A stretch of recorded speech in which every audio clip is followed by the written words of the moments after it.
नमस्कार. अडीचच्या बातमीपत्रात मी विश्राम वैद्य आपलं स्वागत करतो. सुरुवातीला एक नजर ठळक बातम्यांवर. पंतप्रधान नरेंद्र मोदी यांचं कतारमधल्या उद्योग धोरणांना भारतात गुंतवणूक करण्याचं आवाहन. स्किल इंडिया, स्टार्टअप इंडिया यासारख्या उपक्रमांमुळे रोजगाराला चालना मिळेल असा भाजपा अध्यक्ष अमित शहा यांचा विश्वास. वन्यजीव संरक्षणासाठी सरकार कटिबद्ध असल्याचा केंद्रीय वन आणि पर्यावरण मंत्री प्रकाश जावडेकर यांचा पुनरुच्चार. आणि मुंबई पुणे द्रुतगती महामार्गावर आज झालेल्या अपघातात 17 जणांचा मृत्यू, 42 जण जखमी. आणि आता सविस्तर वृत्त. पंतप्रधान नरेंद्र मोदी सध्या कतारच्या दौऱ्यावर असून आज त्यांनी दोहा इथं उद्योग जगतातल्या धोरणांची भेट घेऊन चर्चा केली. भारतामध्ये गुंतवणुकीच्या अमाप संधी उपलब्ध असल्यामुळे भारतात गुंतवणूक करण्याचं आवाहन त्यांनी उद्योगपतींना केलं. कृषी प्रक्रिया, रेल्वे आणि सौर ऊर्जा या क्षेत्रात कतार प्रामुख्यानं गुंतवणूक करू शकतो असंही पंतप्रधानांनी सुचवलं. उद्योगपतींनी सांगितलेल्या अडचणींकडे लक्ष देण्याचं आश्वासनही त्यांनी दिलं. पायाभूत सुविधा निर्माण करण्याला तसंच उत्पादन क्षेत्राला आपलं प्राधान्य असल्याचं पंतप्रधानांनी यावेळी स्पष्ट केलं. स्मार्ट सिटी, मेट्रो, नागरी कचरा व्यवस्थापन यामुळे जनतेच्या जीवनमानाचा दर्जा उंचावत असल्याचं त्यांनी सांगितलं. द्विपक्षीय व्यापार संबंध वाढवण्यामध्ये कतारचे अमीर शेख तमीम बिन हमाद अल थानी यांच्या भूमिकेची त्यांनी प्रशंसा केली. याआधी कतारच्या व्यापार मंत्र्यांनी पंतप्रधानांची भेट घेतली. भारताबरोबर आर्थिक संबंध दृढ करण्याची इच्छा यावेळी व्यापार मंत्र्यांनी व्यक्त केली. पंतप्रधानांनी काल दोहा इथं भारतीय कामगारांसाठी चालवण्यात येणाऱ्या वैद्यकीय शिबिराला भेट दिली आणि तिथल्या कामगारांना भेडसावत असलेल्या समस्या कतारच्या पंतप्रधानांसमोर मांडण्याचं आश्वासन दिलं. यावेळी मोदी यांनी थेट कामगारांमध्ये सामील होऊन त्यांच्याशी चर्चा केली. तसंच भोजनातही ते सहभागी झाले. कतार दौऱ्यानंतर पंतप्रधान आज रात्री स्वित्झर्लंडला रवाना होतील. त्यानंतर अमेरिका आणि मेक्सिकोलाही ते भेट देणार आहेत. पठाणकोट हवाई दलावर झालेल्या हल्ल्याचा तपास करण्यासाठी पाकिस्ताननं भारताच्या NIAला पाकिस्तानला भेट देण्यास नकार दिला तर पाकिस्तानकडून भारताचा विश्वासघात ठरेल असं गृहमंत्री राजनाथ सिंग यांनी म्हटलं आहे. पठाणकोट हल्ल्याबाबत तपास करण्यासाठी भारतात येण्याचा प्रस्ताव पाकिस्तानच्या संयुक्त चमूनं ठेवला तेव्हा भारताचा चमूही पाकिस्तानला भेट देईल हे परस्पर मान्य झालं होतं. परंतु पाकिस्ताननं अद्याप तशी परवानगी दिलेली नाही असं राजनाथ सिंह यांनी पठाणकोट इथं एका कार्यक्रमात बोलताना सांगितलं. भारत आणि पाकिस्तान दरम्यान जम्मू आणि काश्मीरचा मुद्दा कधीच नव्हता. जर काही मुद्दा असेल तर तो पाकव्याप्त काश्मीरचा असा पुनरुच्चार राजनाथ सिंग यांनी यावेळी केला. स्किल इंडिया, स्टार्टअप इंडिया यासारख्या उपक्रमांमुळे रोजगाराला चालना मिळून त्याचा फायदा युवकांना होईल असा विश्वास भाजपा अध्यक्ष अमित शहा यांनी काल व्यक्त केला आहे. ते आज पुण्यात महामेळाव्यात बोलत होते. सरकारच्या उपक्रमांसाठी जनतेच्या पाठिंब्याची गरज असल्याचं सांगून देशाचं उज्ज्वल भविष्य घडवण्यासाठी सरकारच्या खांद्याला खांदा भिडवून कार्य करण्याचं आवाहन त्यांनी युवकांना केलं. कौशल्य विकास उपक्रमामुळे देशाची शक्ती वाढेल असंही ते म्हणाले. रोजगार निर्मितीसाठी आपण कृषी क्षेत्रावर मोठ्या प्रमाणावर अवलंबून आहोत. मात्र सध्या कृषी क्षेत्र विविध कारणांमुळे फायद्याचं राहिलेलं नसल्याचं लक्षात घेऊन कौशल्य विकासासारखे उपक्रम राबवून कृषी क्षेत्रावरचं रोजगार निर्मितीसाठीचं अवलंबित्व कमी करण्याचं धोरण राबवलं असल्याचं ते म्हणाले. कौशल्य विकास उपक्रमाचा 20 लाख लोकांना फायदा झाल्याचं त्यांनी सांगितलं. पंतप्रधानांच्या स्किल इंडिया उपक्रमाच्या धर्तीवर महाराष्ट्र सरकार प्रमोद महाजन कौशल्य विकास उपक्रम राबवत आहे. याविषयी जागृती करण्यासाठी पुण्यात आज हा महामेळावा आयोजित करण्यात आला होता. पालकमंत्री गिरीश बापट, प्रदेशाध्यक्ष रावसाहेब दानवे या कार्यक्रमाला उपस्थित होते. केंद्र सरकारच्या जनधन आणि विमा योजनांची माहिती देणाऱ्या फिरत्या वाहनाचंही शहा यांनी उद्घाटन केलं. मथुरा इथल्या जवाहर बाग इथं पोलीस आणि अतिक्रमणधारकांमध्ये झालेल्या चकमकीत आझाद भारत विधिक वैचारिक क्रांती सत्याग्रही या संघटनेचा नेता रामवृक्ष यादव हाही ठार झाला असल्याचं काल पोलिसांनी सांगितलं. या चकमकीत ठार झालेल्यांची संख्या 27वर पोहोचली आहे. चकमकीदरम्यान अतिक्रमणधारकांनी घडवून आणलेल्या गॅस सिलेंडरच्या स्फोटात 11 जण ठार झाले. त्यात यादवचाही समावेश होता. या घटनेनंतर यादव यांचे सहकारी आणि कुटुंबियांनी त्याचा मृतदेह ओळखला असल्याचं पोलीस महानिरीक्षक HR शर्मा यांनी काल सांगितलं. हिंसाचारात ठार झालेल्यांपैकी अनेक मृतदेहांची अद्याप ओळख पटायची आहे. सध्या मथुरेतली स्थिती सामान्य असल्याचं त्यांनी सांगितलं. दरम्यान उत्तर प्रदेशचे मुख्यमंत्री अखिलेश यादव यांनी दिलेल्या आदेशानुसार या प्रकरणाचा तपास आज सुरू झाला आहे. वन्यजीव संरक्षणासाठी सरकार कटिबद्ध असल्याचा पुनरुच्चार केंद्रीय वन आणि पर्यावरण मंत्री प्रकाश जावडेकर यांनी केला आहे.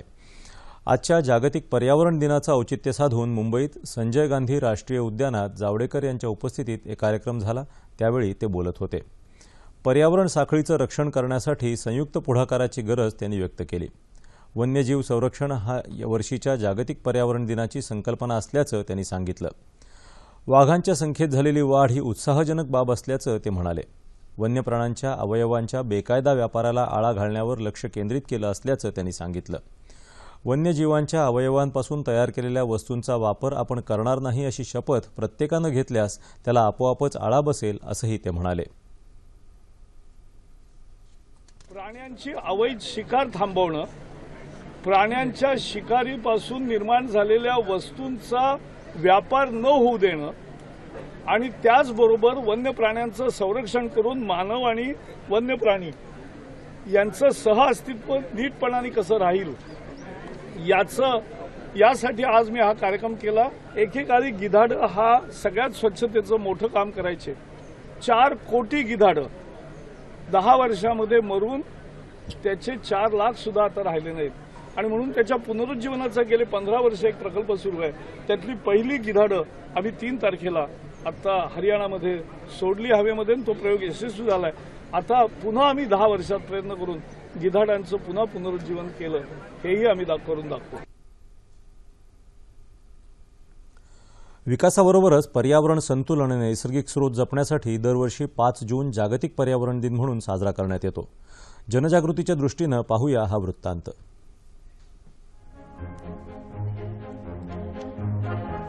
अन्न, वस्त्र, निवारा या माणसाच्या मूलभूत गरजा त्या आपण पूर्ण करतो निसर्गाच्या मदतीने। पर्यावरण हे याच निसर्गाचं अभिन्न अंग।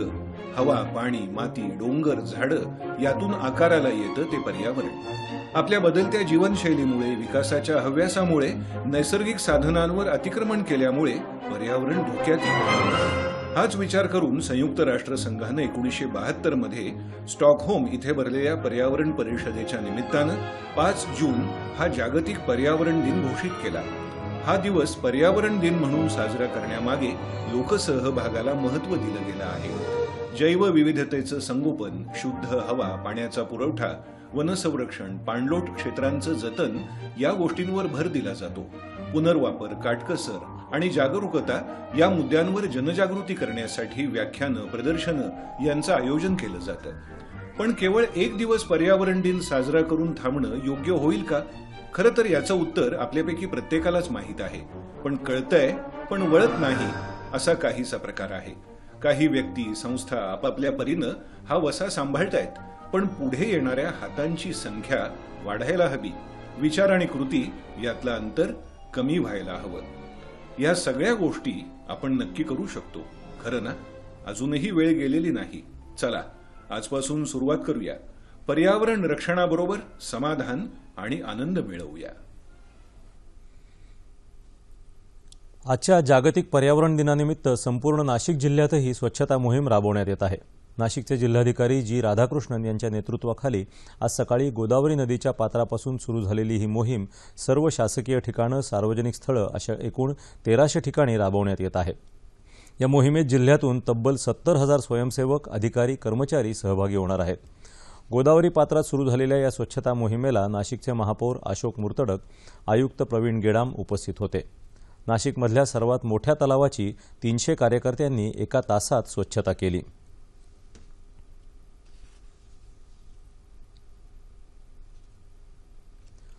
वनमहोत्सवाचं औचित्य साधत 1 जुलैला राज्यात 2 कोटी वृक्ष लागवडीचा होणारा कार्यक्रमाकडे केवळ शासकीय कार्यक्रमाच्या स्वरूपात न बघता मिशन मोड स्वरूपात काम करावं अशा सूचना वनमंत्री सुधीर मुनगंटीवार यांनी दिल्या। सह्याद्री अतिथीगृहात काल त्यांच्या अध्यक्षतेखाली राज्यातल्या जिल्हा मुख्य वनसंरक्षकासह वनविभागाच्या विविध अधिकाऱ्यांची बैठक झाली, त्यावेळी ते बोलत होते। वृक्ष लागवड ही लोकचळवळ व्हावी असं ते म्हणाले।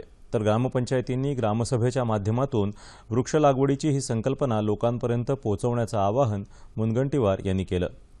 बैठकीला आमदार लोढा, वनसचिव विकास खरगे तसंच प्रधान मुख्य वनसंरक्षक सर्जन भगत यांच्यासह इतर वरिष्ठ अधिकारी उपस्थित होते। यंदाच्या दुष्काळाचं मुख्य कारण हे गेल्या वर्षी कमी झालेला पाऊस, मात्र दुसरं तेवढंच महत्त्वाचं कारण म्हणजे गाळ साचल्यामुळे धरणांची कमी झालेली पाणी साठवणूक क्षमता। 3 लाख लोकसंख्या असलेल्या यवतमाळ शहरालाही याच कारणामुळे पाणी टंचाईनं हैराण केलं आहे. शहराला पाणीपुरवठा करणाऱ्या निकोणा धरणात मोठा गाळ साचल्यानं धरणाची जलसाठवणूक क्षमताच कमी झाली. हे लक्षात घेऊन यवतमाळ इथल्या प्रयास या सेवाभावी संस्थेचे कार्यकर्ते पुढे आले आणि त्यांनी धरणातला गाळ काढायला सुरुवात केली. त्यांच्या या प्रयत्नांना विविध मार्गांनी सहाय्य मिळू लागलं आहे. 3 JCB आणि 25 ट्रकच्या सहाय्यानं युद्धपातळीवर श्रमदान करून धरणातून तब्बल 65,000 ट्रॅक्टर एवढा गाळ निघाल्यानं धरणाची खोली वाढली आहे. यामुळे साहजिकच यंदा त्यात जास्त पाणीसाठा होणार आहे.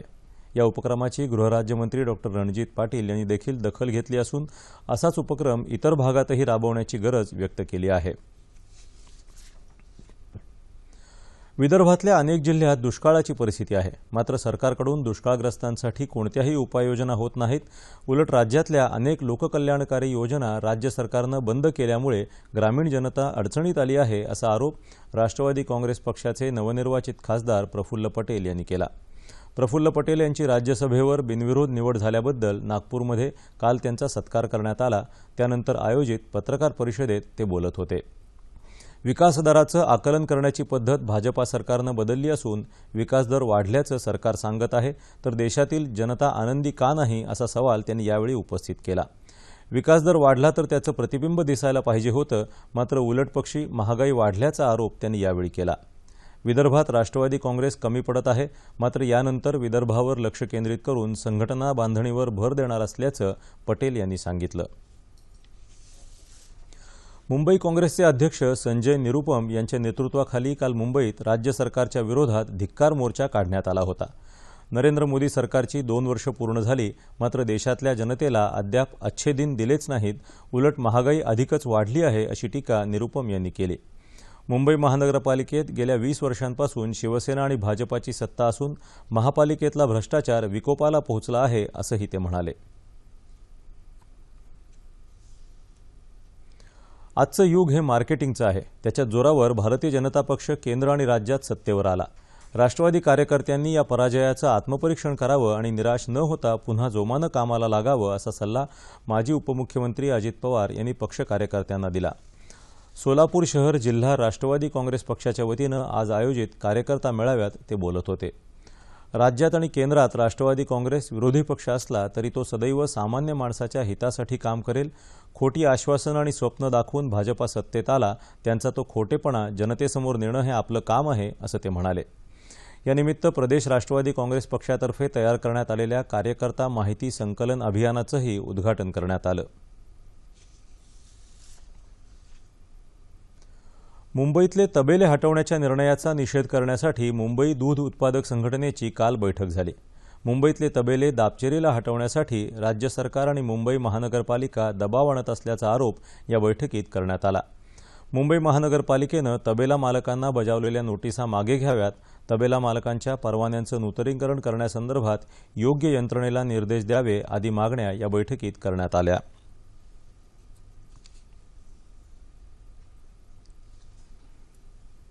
रोजगाराभिमुख साहित्याच्या वापरातून अकोल्यातल्या आत्महत्याग्रस्त शेतकरी कुटुंबांनी आर्थिक उत्पन्न वाढवावं, असं आवाहन अकोल्याचे जिल्हाधिकारी जी श्रीकांत यांनी केलं आहे. अकोला, बाळापूर, मूर्तिजापूर, पातूर या तालुक्यांमधल्या ग्रामसेवक, तलाठी, कोतवाल, कृषी सहाय्यक यांच्या मिशन दिलासा अभियानाअंतर्गत आयोजित कार्यशाळेत ते बोलत होते. जिल्हा नियोजन समितीच्या सभागृहात झालेल्या या कार्यशाळेत अकोला जिल्ह्यातल्या 82 आत्महत्याग्रस्त शेतकऱ्यांच्या कुटुंबियांना रोजगाराभिमुख साहित्याचं वाटप करण्यात आलं. महाराष्ट्र शासनानं पेण तालुक्यातल्या बेलवडे गावाची आदर्श गाव म्हणून निवड केली आहे. या गावात महाराष्ट्र सामाजिक विकास ट्रस्ट आणि बेलवडे ग्रामपंचायत यांच्या संयुक्त विद्यमानं लोकसहभागातून 7 जूनपर्यंत आदर्श गाव जनजागृती आणि ग्रामविकास सप्ताहाचं आयोजन करण्यात आलं आहे.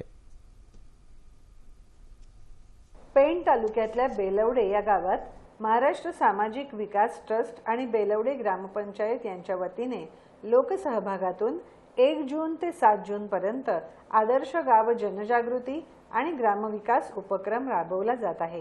एक प्रकारची जनजागृती लोकांमध्ये होईल आणि खऱ्या अर्थानं आदर्श ग्राम लोकांपर्यंत पोहोचेल आणि खरा स्वावलंबी आणि स्वयंपूर्ण नागरिक इथं या ग्रामपातळीवर तयार होण्यासाठी मदत होईल.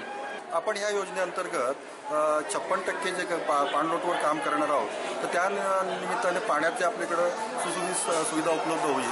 पण ह्या नुसतं पाण्यावर काम न करता आपण स्वावलंबनासाठी काम करायचं आहे, रोजगार निर्मिती करायची आहे. जर पाणी मुबलक प्रमाणात ह्या गावामध्ये उपलब्ध झालं तर ऑटोमॅटिक शेती व्यवसायाला पूरक प्राधान्य देता येईल. भाजीपाला ऑलरेडी ह्या गावामध्ये भाजीपाला चांगल्या पद्धतीने पिकवलं जातं, पण अनेक दुबार पिकं घेता येतील आणि त्या निमित्ताने लोकांना रोजगार निर्मिती होईल. बेलवडे गावाला पूर्वी निर्मल ग्राम योजना तसंच तंटामुक्तीसाठी 2 लाखांचं पारितोषिकही मिळालं आहे.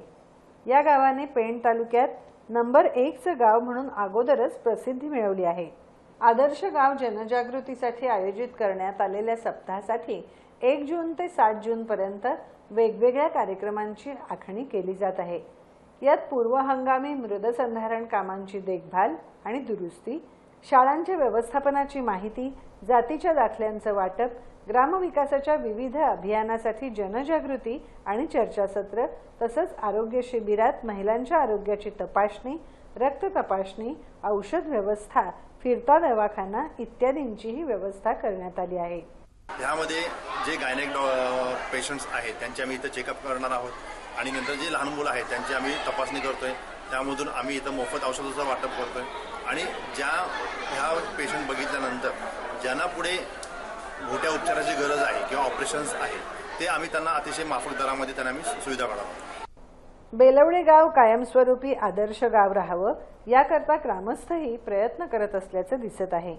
आदिवासी युवकांना ग्रामीण भागात रोजगार प्राप्त होण्यासाठी जलसिंचन पाणलोट व्यवस्थापन राबवण्यासाठी बेलवडे गावामध्ये असलेल्या 1152 हेक्टर जमिनीसाठी 1,10,00,000चा निधी उपलब्ध होणार असून गाव विकास आराखड्याअंतर्गत उपजीविकेचे साधन, सूक्ष्म उद्योजक तयार करण्यासाठी आणि बचत गटाचं पुनर्जीवन करण्यासाठी या निधीचा उपयोग करण्यात येणार आहे.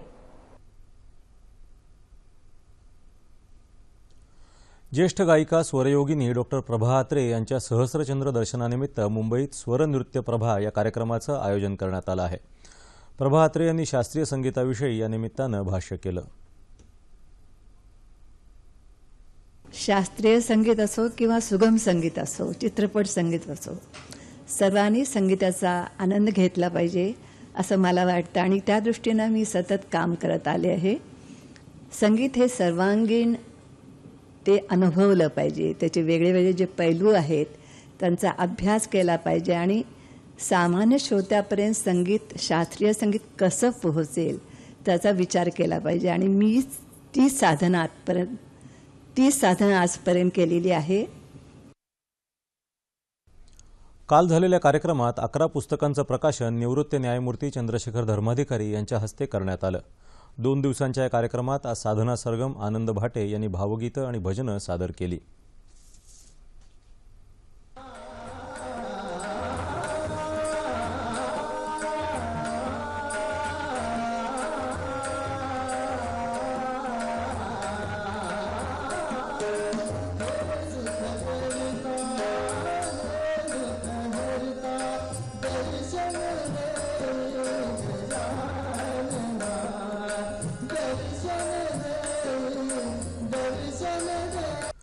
मुंबई-पुणे द्रुतगती महामार्गावर आज पहाटे एका खासगी बसनं 2 गाड्यांना दिलेल्या धडकेत 17 जणांचा मृत्यू तर 42 जण जखमी झाले आहेत.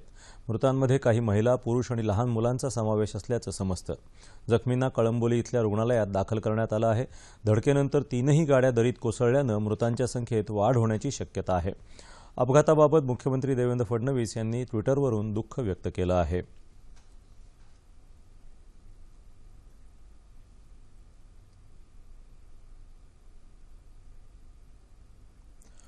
ज्येष्ठ अभिनेत्री सुलभा देशपांडे यांच्यावर आज संध्याकाळी दादर इथल्या स्मशानभूमीत अंत्यसंस्कार करण्यात येणार आहेत. मुंबईतल्या राहत्या घरी काल त्यांचं वयाच्या 80व्या वर्षी वृद्धापकाळानं निधन झालं. सुलभा देशपांडे यांच्या रंगभूमी आणि चित्रपटांच्या प्रदीर्घ कारकिर्दीबद्दल त्यांना 1987मध्ये संगीत नाटक अकादमी पुरस्कारानं सन्मानित करण्यात आलं होतं. मुख्यमंत्री देवेंद्र फडणवीस यांनीही सुलभा देशपांडे यांच्या निधनाबद्दल दुःख व्यक्त केलं आहे. सुलभा देशपांडे या चतुरस्र अभिनेत्री होत्या. त्यांच्या नेतृत्वाखालील मराठी नाट्यसृष्टी आणि चित्रपट जगतानं प्रगती केली असं त्यांनी ट्विटरवर दिलेल्या प्रतिक्रियेत म्हटलं आहे. सुलभा देशपांडे यांच्या निधनामुळे नाट्य आणि मराठी हिंदी चित्रपटसृष्टीतलं अष्टपैलू व्यक्तिमत्व हरपलं अशा शब्दात सांस्कृतिक कार्यमंत्री विनोद तावडे यांनी शोकभावना व्यक्त केल्या आहेत. व्हिएतनाम इथं सुरू असलेल्या आशियाई ज्युनियर ॲथलेटिक्स स्पर्धेत काल दुसऱ्या दिवशी भारतानं 4 सुवर्णपदकांची कमाई केली. पुरुषांच्या थाळीफेक स्पर्धेत आशिष जाखड यानं भारताला पहिलं सुवर्णपदक मिळवून दिलं, तर 400 मीटर महिलांच्या धावण्याच्या स्पर्धेत जिस्ना मॅथ्यूनं पहिला क्रमांक पटकावला. महिलांच्या 1500 मीटर दौडमध्ये पण भारतानं सुवर्ण आणि कांस्य पदकाची कमाई केली, तर पुरुषांच्या याच स्पर्धेत अजय सरोजनं सुवर्णपदक पटकावलं. फ्रेंच खुल्या टेनिस स्पर्धेत आज पुरुष एकेरीच्या अंतिम सामन्यात जागतिक अव्वल टेनिसपटू नोवाक जोकोविच आणि अँडी मरे परस्परांशी भिडणार आहेत. नोवाक जोकोविच गेल्या 5 वर्षात 4 वेळा या स्पर्धेच्या अंतिम फेरीत पोहोचला असला तरी त्याला एकदाही विजेतेपद मिळवता आलेलं नाही. महिला दुहेरीच्या अंतिम सामन्यात रशियाच्या एकार्तिना माकारोवा आणि एलिना वेस्निना या जोडीचा फ्रान्सच्या कॅरोलिना गार्सिया आणि क्रिस्टिना माल्देनोकोविक या जोडीसोबत होणार आहे.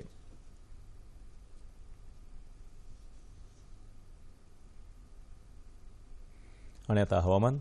नैऋत्य मोसमी पाऊस येत्या 3 दिवसात केरळात दाखल होण्यास परिस्थिती अनुकूल झाली आहे. दरम्यान येत्या 36 तासात संपूर्ण राज्यात काही ठिकाणी पाऊस पडेल असा अंदाज हवामानशास्त्र विभागानं वर्तवला आहे. याच काळात मध्य महाराष्ट्रात जोरदार वावटळ येण्याची शक्यता आहे. तसंच विदर्भात तुरळक ठिकाणी उष्णतेची लाट राहील असंही हवामानशास्त्र विभागानं म्हटलं आहे. शेवटी पुन्हा एकदा ठळक बातम्या. पंतप्रधान नरेंद्र मोदी यांचं कतारमधल्या उद्योग धोरणांना भारतात गुंतवणूक करण्याचं आवाहन. स्किल इंडिया, स्टार्टअप इंडिया यासारख्या उपक्रमांमुळे रोजगाराला चालना मिळेल असा भाजपा अध्यक्ष अमित शहा यांचा विश्वास. वन्यजीव संरक्षणासाठी सरकार कटिबद्ध असल्याचा केंद्रीय वन आणि पर्यावरण मंत्री प्रकाश जावडेकर यांचा पुनरुच्चार. आणि मुंबई पुणे द्रुतगती महामार्गावर आज झालेल्या अपघातात 17 जणांचा मृत्यू, 42 जण जखमी. याबरोबरच हे बातमीपत्र संपलं. पुन्हा भेटूया संध्याकाळी 7 वाजता सह्याद्री वाहिनी.